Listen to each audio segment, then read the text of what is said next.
सांगुन ने east China सी reason के fleet commander बाइजे को एक कीड़े की तरह मसल दिया। उसकी बॉडी को एक साइड फेंकते हुए उसने चारों ओर ठंडी निगाहों से देखा। उसके ब्रेन में एक हाई लेवल कमांड फीड की गई थी, कायोस नाम के बंदे को खत्म करना। लेकिन कायोस का कोई ट्रेस नहीं मिला, जिससे उसकी आंखों में हल्का कंफ्यूजन उभर आया। वो -60 डिग्री की आइसी स्नो में नग्न चल रहा था, अपने शिकार की तलाश में। जब हुआ शू स्टेट के कमांड सेंटर को बाई जे की डेथ का पता चला, तब तक उसके आदमी जहरीली मियासमा में गायब हो चुके थे। किसी को नहीं पता चला कि बाई जे कैसे मरा। ली त्यान्यांग का मूड लगातार खराब होता जा रहा था। जैंगन रीजन लगातार जीत रहा था, जबकि उनका साइड हार रहा था। उसे ये हार चेहरे पर चोट जैसी लग रही थी, और अब उसके पास बस गुस्सा होने के अलावा कोई चॉइस नहीं थी। इस बीच कई एलियन टीम्स फॉग वैली के पास पहुंचने लगी। ज्यादातर टीम्स को एक्सप्लोरेशन के दौरान सोर्स एल्व्स मिले, जिससे उन्हें बड़ी पावर मिली।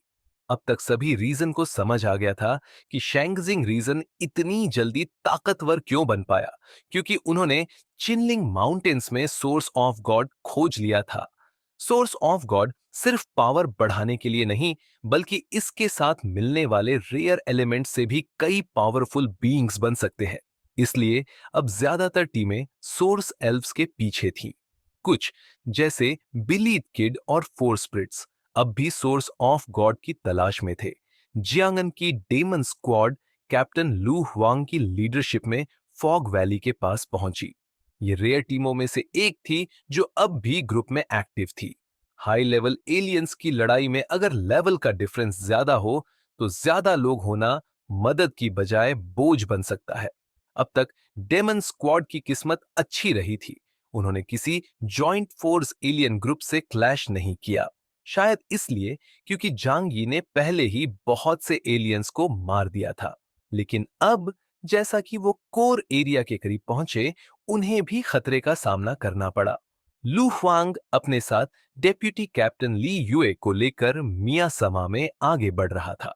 बाकी मेंबर्स आसपास इंफॉर्मेशन कलेक्ट कर रहे थे। तभी एक मेंबर ने एनर्जी डिटेक्टर में हल्का रिएक्शन देखा। कैप्टन, साउथवेस्ट में एनर्जी डिटेक्ट हुई है। लू हुआंग ने सिर हिलाया। जैसा हमने सोचा था, सोर्स के पास जाने से इन क्रीचर्स की संख्या बढ़ेगी। ली यूए मुस्कुराई और बोली, पर जितना आगे जाएंगे, खतरा उतना ही बढ़ेगा। लू हुआंग का जवाब ठंडा था। मुझे पता है, उन्होंने पहले भी 2 बार सोर्स एल्व्स को ढूंढा था और टीम की स्ट्रेंथ काफी बढ़ गई थी। लू हुआंग की एबिलिटी अब लगभग 9500 पॉइंट्स पर थी। उसने सोचा, अगर मैं आगे बढ़ा और उस बड़े सोर्स स्पिरिट को पाया, तो शायद मैं इप्सिलॉन के करीब पहुंच जाऊं। अगर मेरे पास अल्टीमेट पावर हो गई, तो शायद लोग मेरी ऑगली शक्ल को भी एक्सेप्ट कर लेंगे। फिर वो बोला, सभी मेंबर्स ओरिजिनल प्लान के मुताबिक एनर्जी सोर्स की ओर बढ़े, स्प्रेड आउट होकर। बी केयरफुल, आगे का रास्ता काफी डेंजरस है। यस कैप्टन, सभी ने रेडियो पर जवाब दिया। लू हुआंग ने ली यूए की ओर देखा। ली यूए, मेरे साथ ही रहना। वो बेहद ठंडे एक्सप्रेशन में भी उसके लिए अपनी वॉइस थोड़ी सॉफ्ट करने की कोशिश करता। अगर मेरा मर्डरस इंस्टिंक्ट कंट्रोल से बाहर हो जाए, तो तुम मुझे रोकना। ली यूए ने हल्की सी हंसी के साथ कहा, यस कैप्टन। इसके बाद वो दोनों एनर्जी सिग्नल की ओर बढ़ने लगे। फॉग के बीच एक बड़ी गड्ढे जैसी जगह थी, शायद पुराना अंडरग्राउंड पार्किंग लॉट। बीच में सिल्वर मेटल का पिंजरा था, जिसमें एक फायरी रेड द एल्फ बंधा हुआ आसमान को ताक रहा था, और अंधेरे में एक भयानक मॉन्स्टर कई आंखों और कोरोसिव सलाइवा के साथ उस पर नजरें गड़ाए बैठा था। हवा में हलचल हुई, किसी फास्ट प्रे की एंट्री का संकेत। डेमन स्क्वाड के मेंबर्स ने एनर्जी रिस्पॉन्स के बेस पर तेजी से उस एरिया की ओर मूव किया। मोटी जहरीली मियासमा यहाँ की सबसे बड़ी मुश्किलों में से एक है। सिर्फ इसलिए नहीं क्योंकि इसका जहर जानलेवा है, बल्कि इसलिए भी क्योंकि ये ज्यादातर रिकॉन इक्विपमेंट्स को बेकार कर देता है। मतलब, दूर से सिचुएशन जज करना नामुमकिन हो जाता है। लेकिन टीम में कुछ ऐसे स्पेशल मेंबर्स थे जो रिकॉन में एक्सपर्ट थे। एक अजीब शख्स आसमान से गिरा, उसकी बॉडी पतंग जैसी हल्की थी। जमीन पर आते ही उसका पेट फूल गया और गला मोटा हो गया। उसने मेंढक जैसी आवाज निकाली जो साउंड वेव्स बनकर फैली और फिर सब कुछ उसके ब्रेन में फीड हो गया। वो सीधे अपनी आंखों से नहीं देख सकता था, पर इको से सिचुएशन का आइडिया लग जाता था। उसने आगे एक बड़ा गड्ढा और उसमें बंद एक फायरी एल्फ को डिटेक्ट किया। वो खुश होकर बोला, कैप्टन, टारगेट मिल गया, एक सोर्स स्पिरिट है। लू हुआंग ने आईब्रोज चढ़ाते हुए कहा, सिर्फ एक, आमतौर पर वो ग्रुप में मूव करते हैं। उसने तुरंत बोला, सावधान रहो, ये ट्रैप हो सकता है। तभी बारीक सफेद धागे मियां समा में तैरते नजर आए। अगले ही पल जमीन उसके नीचे से फट गई और व्हाइट थ्रेड्स स्टील केबल्स की तरह ऊपर आए और उसे कसकर बांध लिया। नीचे एक बड़ी स्ट्राइप्ड स्पाइडर थी जो पूरे गड्ढे में जाले फैला चुकी थी। वो छटपटाया, पर जाल स्टील से भी टफ था। Enemy attack. बाकी मेंबर्स ने यह देखा और रिपोर्ट कर तुरंत एक्शन लिया। तभी फॉग के पीछे से ग्रे ब्राउन कॉम्बैट यूनिफॉर्म्स में कुछ लोग बाहर आए। उनके कपड़े टाइट थे, बस आंखें दिख रही थीं और पीठ पर दो समुराई स्वॉर्ड्स टंगी थीं। कुछ निंजा तो इनविजिबल रहकर रिकॉन से भी बच निकले थे। जैसे ही लड़ाई शुरू हुई, लू हुआंग के पास दो निंजा आए। उसने हथेली खोली और उसमें से एक व्हाइट बोन की बनी तलवार निकली। एक ही मूव में उसने दोनों को कमर से काट डाला। ये नियॉन इगारियू के निंजा हैं, उसने कहा। ली युए पास आई और पूछा, कैप्टन, आपको कैसे पता चला? लू हुआंग बोला, इनका फाइटिंग स्टाइल और गेस्चर बता देते हैं। ली युए ने हल्का सा फ्लर्ट किया, पर माहौल सीरियस था। तभी इन निंजाज का लीडर प्रकट हुआ, व्हाइट यूनिफॉर्म में, करीब 2 मीटर लंबा। उसने अचानक अटैक कर दो डेमन स्क्वाड मेंबर्स के सिर काट दिए। लू हुआंग ने उसकी प्रेजेंस तुरंत फील की। उसकी आंखों में दीवानगी थी। आखिरकार एक सही दुश्मन मिला है। ली युए ने उसे शांत करने की कोशिश की, पर उसकी फाइटिंग स्पिरिट नहीं थमी। अब दुश्मन खुद सामने आया था, तो डर कैसा? तनाका रयूशी ने दोनों हाथों में तलवारें पकड़ी हुई थीं और धीरे धीरे लू हुआंग और ली युए की ओर बढ़ रहा था। उसकी आंखों में खौफनाक ठंडक थी।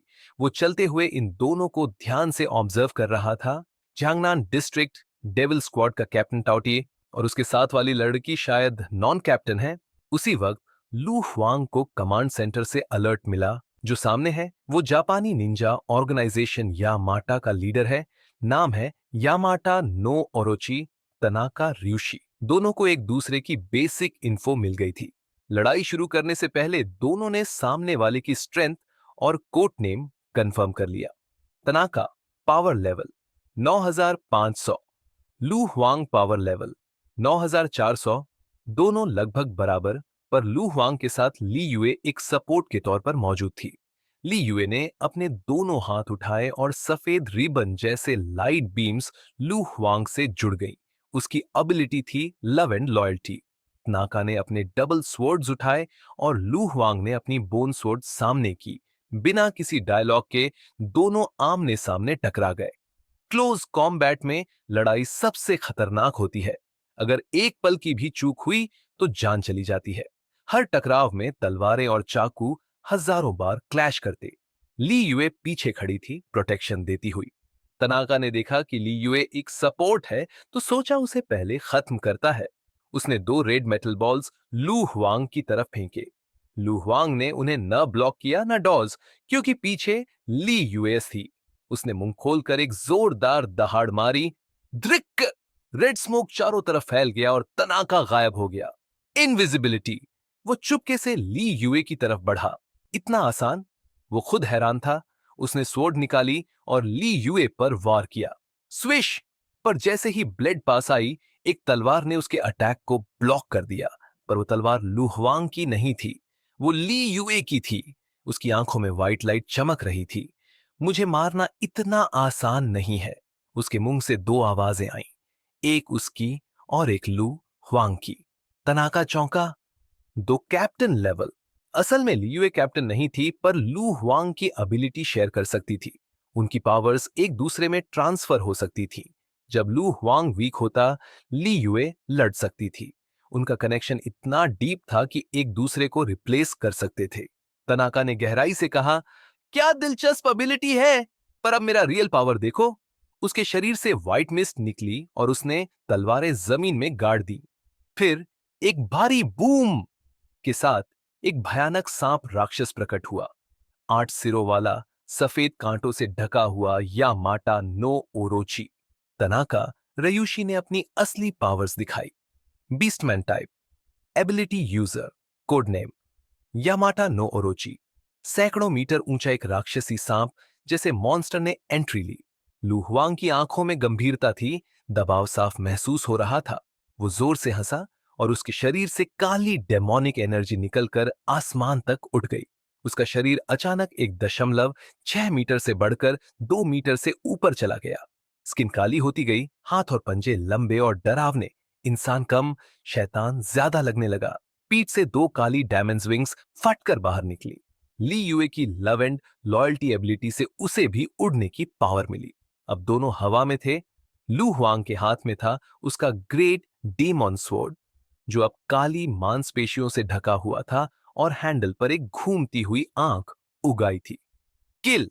यामाटा नोरोची की 8 सिर एक साथ लू हुआंग की तरफ झपटे, पर लू हुआंग पीछे नहीं हटा, सीधे हवा में जाकर आमने सामने भिड़ गया। हर सिर किसी तलवार की तरह था, तीखा और भयानक। लू हुआंग ने हर सिर पर तलवार मारी, कई स्केल्स उखड़ गए, लेकिन 8 सिरों को रोकना आसान नहीं था। वो बीच हवा में जैसे मशीन से पीटा जा रहा हो, पर लू हुआंग का हौसला नहीं टूटा। उसने एक सिर की गर्दन पर इतनी जोर से वार किया कि खून की बारिश सी होने लगी, मगर बाकी सिर चारों तरफ से घिर चुके थे, कुछ ऊपर से, कुछ नीचे से। वो जैसे ही एक वार रोकता, दूसरा हमला शुरू हो जाता। लास्ट में एक हेड की टक्कर से वो जमीन पर गिरा, धमाके से।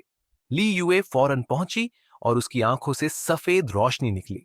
उसकी लव एंड सिंसेरिटी पावर्स ने लू हुआंग के जख्म तुरंत ठीक कर दिए। पर तनाका ने उसे वक्त नहीं दिया। 8 सिर फिर एक साथ नीचे झपटे। इस बार लू हुआंग ने अपना हाथ उठाया, उसकी आंखें लाल हो गईं और पुपिल्स वर्टिकल हो गए। उसकी हथेली में ब्लैक एंड रेड मैजिक का एक गोला बना, मैजिक कैनन। वो गोला सीधा यामाटा की बॉडी पर जा लगा। धुआं उठा, लेकिन चोट बस ऊपर ऊपर थी, क्योंकि यामाटा जैसे बीस्ट यूजर्स की स्किन बहुत ही टफ होती है। ली यूए ने कहा, क्लोज कॉम्बैट में हम पिछड़ रहे हैं और हमें पता भी नहीं ये 8 सिर में असली कौन है। लू हुआंग ने कहा, अगर नहीं पता तो सब के सब काट देते हैं। यामाटा हंसा, ओवर कॉन्फिडेंट लड़के, अब मैं तुझे चबा जाऊंगा। और फिर उसने एक और अटैक किया, सिंपल, डायरेक्ट, भारी। लू हुआंग फिर हवा में गया और ग्रेट डेमन स्वॉर्ड से हर मूव को पढ़ने की कोशिश करने लगा। अगर पहचान नहीं सकते तो रिस्क लेना पड़ेगा। उसने सोचा, 8 सिर है, एक एक करके ट्राई करो। ट्रिक! यामाटा ने एक और बार अटैक किया। इस बार लू हुआंग ने सैकड़ों मैजिक कैनन छोड़े, हर सिर को निशाना बनाया। यह अटैक सिर पर बड़ा नुकसान तो नहीं पहुंचा सका, पर उनकी स्पीड धीमी कर दी। इस मौके का फायदा उठाकर लू हुआंग ने बाएं से तीसरे सिर को टारगेट किया और डैने फैलाकर उसकी तरफ तेजी से बढ़ा। लू हुआंग के अटैक पर यामाटा नो ओरोची की आंखों में एक ठाकेदार नजरिया था। थोड़ी देर की असर के बाद उसके 8 सिरों ने लू हुआंग को जकड़ना शुरू कर दिया। स्टील जैसे मजबूत सिर सीधे ग्रेट डेमन स्वॉर्ड से भिड़े, बिना किसी डर के। जल्द ही लू हुआंग की बॉडी जख्मी हो गई, मगर उसने परवाह नहीं की। उसकी नजर तीसरे सिर पर थी और वह पूरे जोश में चिल्लाया, हेल फायर! उसके हाथों पर जख्म थे और बहता हुआ खून ग्रेट डेमन स्वॉर्ड को पूरी तरह लाल कर चुका था। तलवार पर मौजूद लाल आंख जैसे निशान ने सारा खून पी लिया। इसके बाद तलवार से एक अजीब सी मिस्टिक एनर्जी निकलने लगी। लू हुआंग ने दोनों हाथों से तलवार उठाई और तीसरे सिर पर जबरदस्त हमला किया। एक विशाल प्लेट लाइट सीधे आसमान चीरती हुई तीसरे सिर की ओर गई। लू हुआंग ने पहले की लड़ाइयों से नोटिस किया था कि तीसरा सिर सबसे कम एक्टिव रहता है, और इसी से उसने अंदाजा लगाया कि वही कमजोर पॉइंट है। जैसे ही ब्लेड एनर्जी पास आई, तीसरे सिर ने एक सफेद बीम निकाली और दोनों की टक्कर से जमीन हिल गई। वातावरण में इतनी पावर थी कि पास में खड़े लोग भी नजदीक आने की हिम्मत नहीं कर पाए। हालांकि अटैक पूरी तरह सफल नहीं रहा, लेकिन लू हुआंग के चेहरे पर एक पागलपन भरी स्माइल थी। लगता है मेरा अंदाजा सही था। उसके शरीर से और भी भयंकर डार्क एनर्जी निकली और वह तेजी से तीसरे सिर की ओर उड़ा। यामाटा नोरोची अब डर गया था। बाकी सिरों ने गुस्से में अटैक किया, पर लू हुआंग ने पेन सहते हुए भी रुकना मंजूर नहीं किया। पीछे से दो सफेद बीम उसे एनर्जी दे रही थी। चोट खाते हुए भी वह तीसरे सिर तक पहुंच गया और उस पर चढ़ बैठा। Great diamond sword, cut! उसने तलवार उठाई और एक ब्लैक रेड स्टॉर्म सी एनर्जी से एक विशाल तलवार बनी जो आकाश से नीचे गिरी। यामाटा नो ओरोची का तीसरा सिर चीरा गया। स्केल्स, बोन, ब्रेन सब दो हिस्सों में बंट गए। लू हुआंग ब्लड और ब्रेन मैटर से लथपथ था, मगर उसकी लाफ और भी डरावनी हो गई। तभी पीछे से ली यू की चिल्लाहट आई, कैप्टन सावधान! एक लंबी नेक ने उसे पीछे से मारा और वो 1000 मीटर दूर वॉल में जा घुसा। यामाटा नो ओरोची के 7 हेड्स अब भी बाकी थे। तनाका रेउशी की हंसी गूंजी। अफसोस, तुम रॉन्ग थे। मैंने खुद ये ट्रैप बनाया था। लियू भागते हुए लू हुआंग के पास पहुंची और अपनी पावर से उसका हीलिंग करने लगी। ब्लड से लथपथ लू हुआंग ने फिर से स्वॉर्ड का सहारा लिया और दूर खड़े यामाटा नो ओरोची को देखा, जिसने अब अपने कटे हुए हेड को बाकी हेड से खा लिया था। क्या जबरदस्त ओपोनेंट है, लू हुआंग बोला। यामाटा नो ओरोची की रोर से उसके सोल्जर्स का हौसला बढ़ा, जबकि डेमन स्क्वाड की टीम टेंशन में थी। क्या कैप्टन हार जाएंगे, किसी ने कहा। तभी लू हुआंग की वॉइस कम्युनिकेशन में आई, सब लोग तुरंत इस एरिया को छोड़ दो। जितनी जल्दी हो सके, जितनी दूर जा सको, चले जाओ। पीछे मत देखना। टीम के लोग शॉक्ड रह गए। क्या कैप्टन खुद को सैक्रिफाइस देना चाहते हैं? दैट्स एन ऑनर, लू हुआंग ने ठंडी आवाज में कहा। तानाका रयूशी लू हुआंग की बात सुनकर जोर से हंस पड़ा।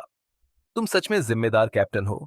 मरने से पहले भी अपनी टीम का सोच रहे हो। मगर अफसोस, ये सब बेकार है। तुम्हें मारने के बाद मैं एक एक कर सबको ढूंढ कर मारूंगा। लू हुआंग ने कुछ नहीं कहा, बस ठंडी नजरों से देखा और ली यू के सामने खड़ा हो गया। ली यू ने लव एंड लॉयल्टी की पावर से उसे प्रोटेक्ट करना शुरू किया।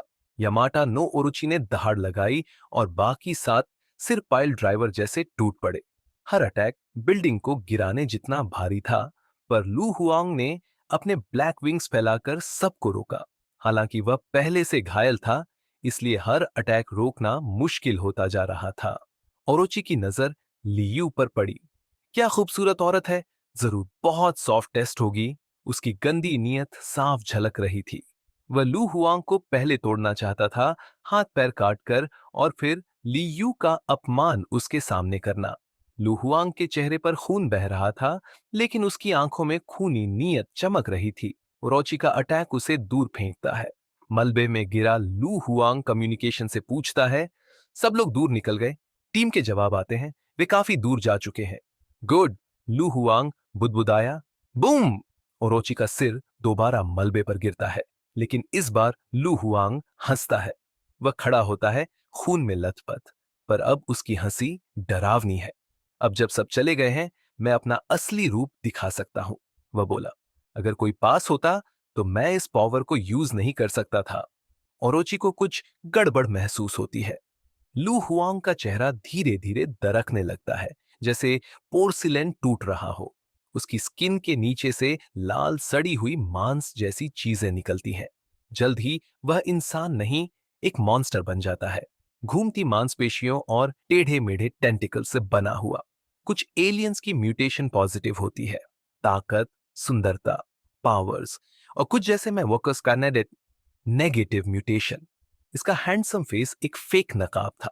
असलियत में वह सचमुच का डेमन है। तभी लियू उसके सामने कूदती है और उसे गले लगाकर लव एंड लॉयल्टी से उसे शुद्ध करती है। ये पावर उसकी ह्यूमैनिटी को बचाकर उसे पूरी तरह मॉन्स्टर बनने से रोकती है। मलबे से भयानक मांस का पहाड़ उठता है।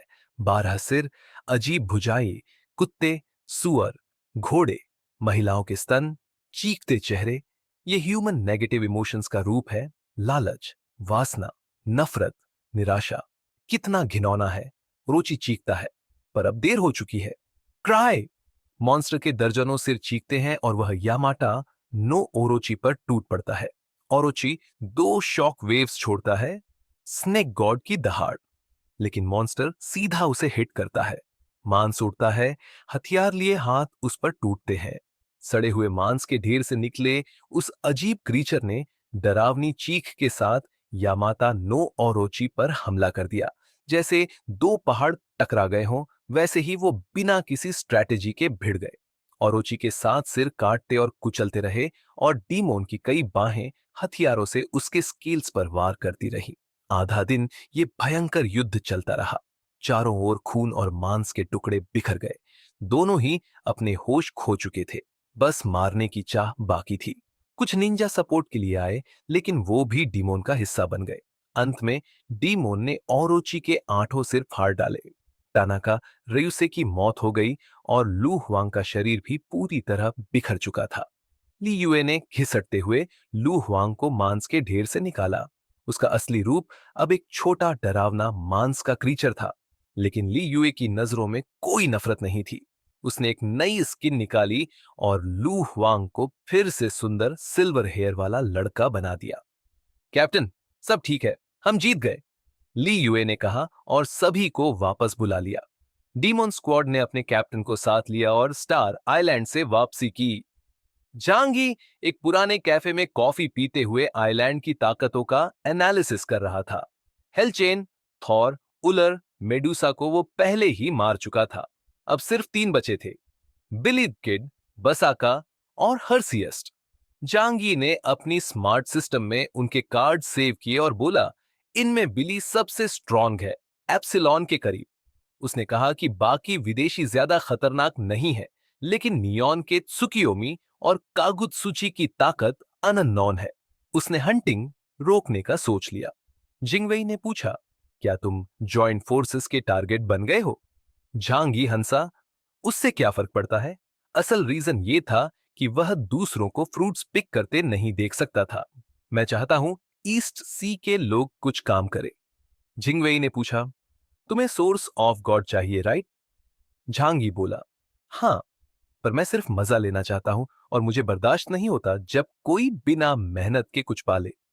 जिंगवेई थोड़ी शॉक थी, पर झांग यी ने हंसते हुए कहा, रिलैक्स, मैं सिर्फ मजाक कर रहा था, वो लोग सोर्स ऑफ गॉड नहीं ले जा पाएंगे।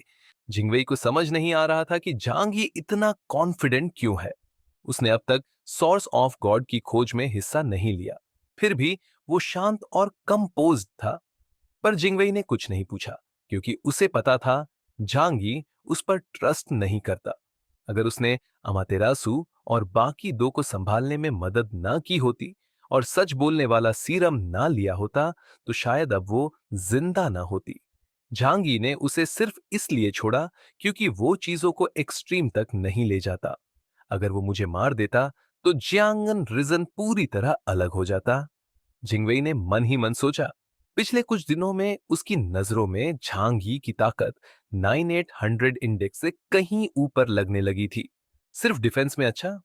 हंसी की बात है, कैफे के बाहर एक ट्रांसपेरेंट बैरियर था जो न केवल मौसम से बचाता था, बल्कि रीकॉन को भी ब्लॉक करता था। बाहर जहरीली मिस्ट और डार्क ग्रीन स्नोफ्लेक्स तैर रहे थे।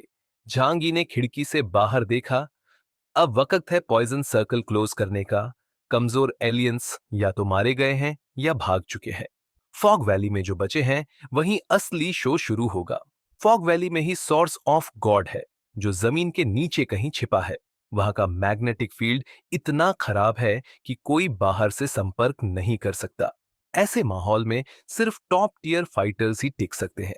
झांगी ने कहा, हर बार फल दूसरों को नहीं तोड़ने देना चाहिए। वो इतना कूल था जैसे छुट्टियों पर आया हो। उधर स्टार आइलैंड में अब ज्यादातर लोग फॉग वैली पहुंच चुके थे। जो एलियंस बचे हैं, वो या तो बहुत लकी हैं या बहुत स्ट्रांग। हुआशु के 2 मेजर रीजन में ईस्ट सी को लीड करना था, लेकिन उसने शुरुआत से ही झांगी और जिंगन रीजन के एलियंस को कैनन फॉडर बना दिया। इसलिए ईस्ट सी पहले फॉग वैली पहुंचा। फॉर स्पिरिट्स में से किंगलोंग, बाईहू, सुझाकू पहले पहुंच चुके थे। किंगलोंग ने एक कैप्टन लेवल एलियन को भी मार दिया था। बाकियों ने रास्ते में ज्यादा फाइट नहीं की। उनका फोकस सिर्फ सोर्स पर था। फॉग वैली बहुत बड़ा और कॉम्प्लेक्स है, 400-500 मीटर गहरे वैलीज, पहाड़ों की चेन और हर तरफ जहरीली मिस्ट। इलेक्ट्रॉनिक डिवाइसेस काम नहीं कर रहे, सिर्फ अपनी सेंस से ही रास्ता ढूंढना है। एक माउंटेन स्ट्रीम में दो लोग धीरे धीरे चलते दिखे। एक लंबा सफेद कॉम्बैट यूनिफॉर्म वाला मर्द और उसके साथ एक महिला। ये थे सुझाकू और बाइहू, ईस्ट सी के 4 स्प्रिट्स में से दो। इन दोनों ने शुरुआत से साथ ऑपरेट किया है, जो काफी रेयर है। आमतौर पर टॉप एलियंस ट्रस्ट नहीं करते, लेकिन इनका तालमेल अलग है। सुजाकू के डार्क रेड सूट में वो मिस्ट में भी पहचानी जाती है।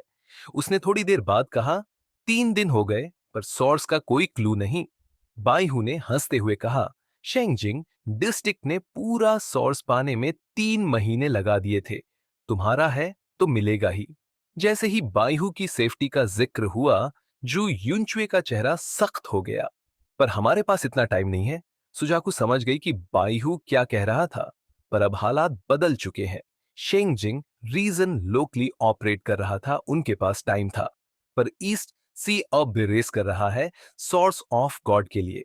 अगर ज्वाइंट फोर्स पहले पहुंच गई तो उनकी सारी मेहनत वेस्ट जाएगी।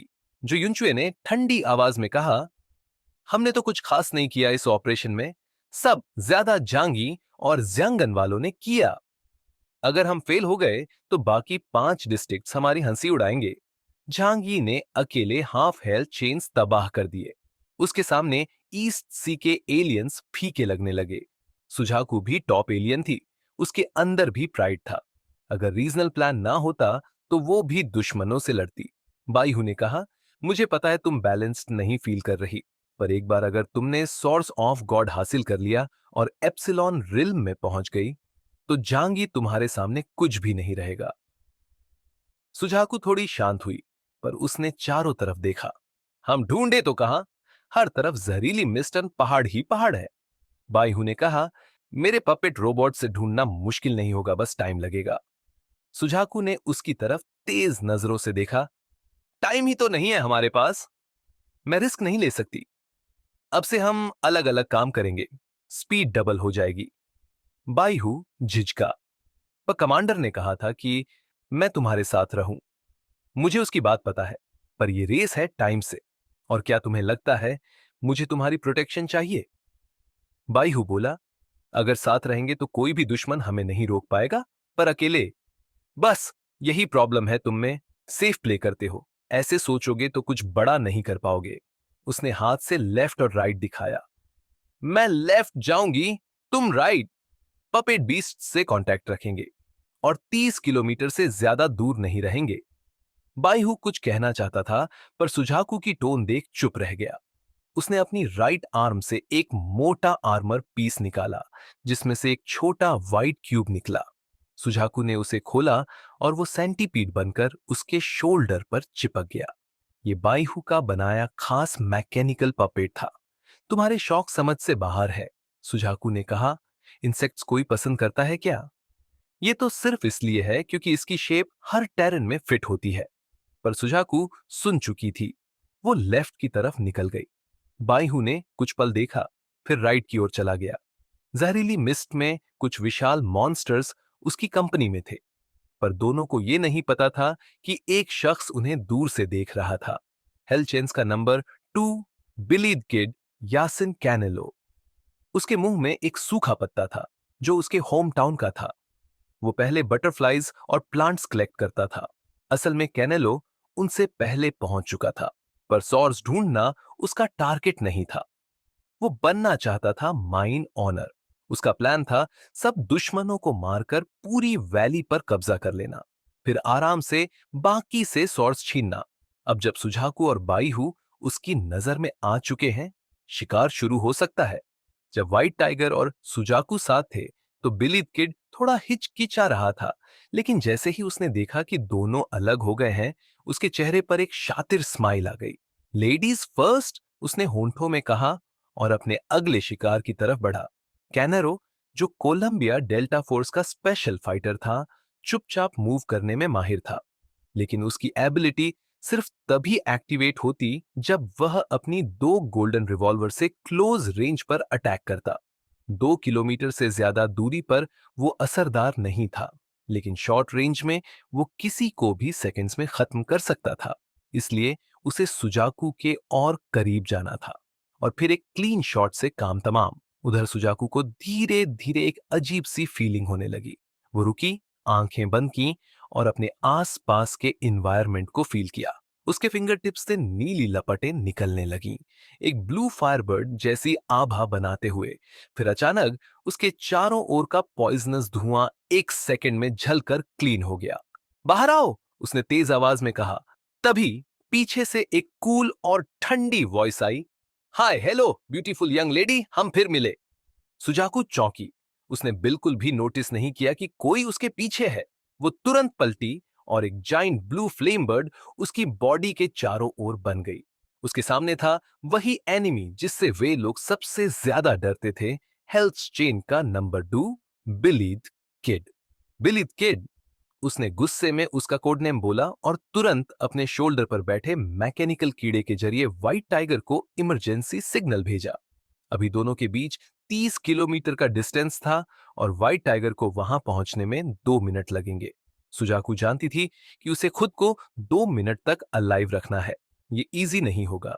इंटेलिजेंस सिस्टम ने अलर्ट दिया। Target bleed kid, win chance 3%, escape chance 12%, failure chance 85%। Suzaku ने डीप ब्रीथ ली। सिर्फ 3%। काश सोर्स ऑन ऑफ गॉड पहले मिल गया होता। कैनरो अब भी स्माइल कर रहा था। मिस सुजाकू, क्या आप यहां अकेली आई हैं? उसने मजाकिया अंदाज में पूछा। काश मैं आपके साथ टी टाइम एंजॉय कर पाता, लेकिन फिलहाल सरेंडर के बारे में बात करें। सुजाकू ने कूल वॉइस में जवाब दिया। अगर सरेंडर करना है तो पहले मेरी फायर को फेस करो। उसने अपने हाथ फैलाए और 2 बड़ी ब्लू फ्लेम्स निकली, जो एक जाइंट फ्लेम बर्ड बनाकर सीधा कैनरो पर टूट पड़ी। सुजाकू के ब्लू फ्लेम अटैक को देखकर कैनरो की भौहें उठ गईं। मैं तो सोच रहा था कि इसे थोड़ा एलिगेंट तरीके से सुलझाया जाए। उसने अपनी रिवॉल्वर पर हाथ रखा, लेकिन होल्स्टर से निकालने की बजाय बस मुंह मोड़ा और ट्रिगर दबा दिया।